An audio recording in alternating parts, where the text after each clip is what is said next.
బెండకాయతో మంచి రెసిపీ ఎవరైనా సరే అంటే ఏ ప్రాంతం వారైనా ట్రై చేయొచ్చు, బాగుంటుంది అని. తెలియని వాళ్ళకి బెండకాయ కర్రీ అని, తెలిసిన వాళ్ళకి బెండకాయ పుల్లగూర లేదా బెండకాయ బజ్జీ కూర అని చెప్పనక్కర్లేదు.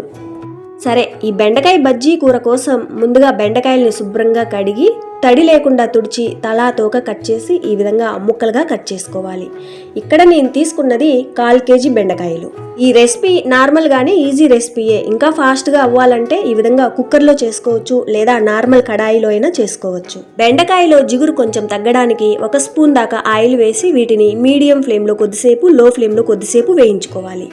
బెండకాయలో జిగురు నచ్చని వాళ్ళు ఉంటారు, నచ్చే వాళ్ళు కూడా ఉంటారు. ఒకవేళ బెండకాయ జిగురు నచ్చే వాళ్ళు ఈ విధంగా వేయించుకోవాల్సిన అవసరం లేదు. చూడండి, బెండకాయలు కొంచెం డార్క్ కలర్లోకి మారి ఈ విధంగా అక్కడక్కడ ఎర్రగా వేగితే చాలు. ఇప్పుడు నేను తీసుకున్న 1/4 కేజీ బెండకాయలకు గాను 2 బాగా పండిన టమోటాలని ముక్కలుగా కట్ చేసి వేసుకోవాలి. టమోటాల్లో పులుపు ఉంటుంది, చింతపండు కొంచెం చూసుకుని వేసుకోవాలి. పుల్లగూర అంటే కొంచెం పుల్లగానే ఉండాలి, దానికి తగ్గట్టు కారం కూడా పడాలి. ఈ బెండకాయ కర్రీ పుల్లగా కారంగా ఉంటేనే టేస్ట్ బాగుంటుంది. తర్వాత రుచికి సరిపడా సాల్ట్ లేదా రాళ్ల ఉప్పు, 1/4 స్పూన్ దాకా పసుపు వేసి వీటిని వేయించాల్సిన అవసరం లేదు. ఈ విధంగా ఒకసారి బాగా కలిపేసి కొంచెం నీళ్లు వేసుకోవాలి. ఇవన్నీ ఉడకడానికి సరిపడా. వీటితో పాటు వేసుకోవాలి సగం ఉల్లిపాయని ఈ విధంగా కట్ చేసి వేసుకోవాలి. ఇక్కడ నేను వేసిన ఉల్లిపాయ కానీ, టమోటా కానీ, పచ్చిమిర్చి, చింతపండు ఇవన్నీ కూడా నేను తీసుకున్న 1/4 కేజీ బెండకాయలకి సరిగ్గా సరిపోతాయి. మీరు బెండకాయలు ఎన్ని తీసుకున్నారో దాన్ని బట్టి ఇవన్నీ కొంచెం చూసుకొని వేసుకోవాలి.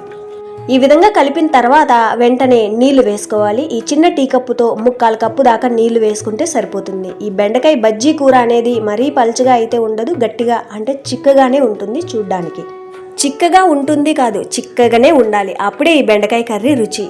ఈ వంటలో టమోటాలు, చింతపండు వేసాం. ఆ పులుపుకి సరిపడా పచ్చిమిర్చి, ఉప్పు పడ్డాయంటే మాత్రం ఈ వంట మీకు సరిగ్గా కుదిరినట్టే.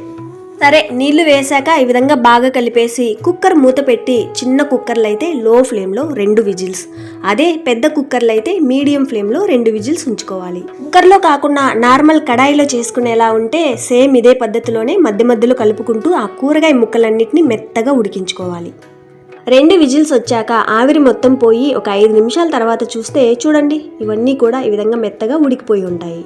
తర్వాత ఈ విధంగా మెత్తగా మెదుపుకోవాలి. మెదిపే ముందు గుర్తుంచుకొని చేసుకోవాల్సింది, ఇక్కడ వేసిన పచ్చిమిర్చితో ఒకవేళ కారం మరీ ఎక్కువగా ఉంటుంది అనిపిస్తే ఇక్కడ కొన్ని పచ్చిమిర్చి పక్కకు తీసేసి ఈ విధంగా మెదుపుకోవచ్చు.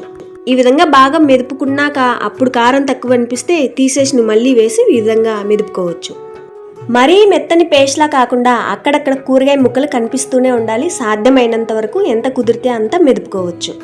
ఈ విధంగా మెదిపిన తర్వాత ఈ స్టేజ్లో ఉప్పు, కారం సరిచూసుకోవాలి. పుల్లగా ఉందా, కారమైనా తక్కువ ఉంటుంది లేదా సాల్ట్ అయినా తక్కువ ఉంటుందని గమనించుకోవాలి. ఒకవేళ కారం తక్కువ అయితే పోపులో చూసుకుందాం.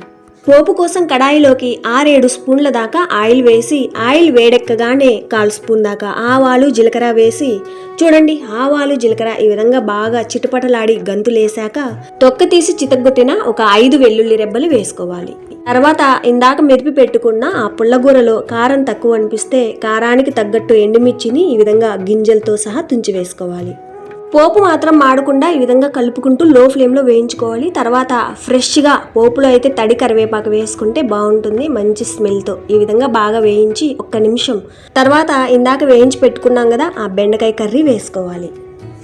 ఇక్కడ అడుగు మాడకుండా లో ఫ్లేమ్లో ఉంచుకోవాలి. ఉంటే సన్నగా తరిగిన కొంచెం కొత్తిమీర వేసి తర్వాత మీడియం ఫ్లేమ్లో ఉంచి ఒక 2 నిమిషాలు ఉడికించుకోవాలి. ఇక్కడ మరోసారి ఉప్పు, కారం సరి చూసుకోవచ్చు.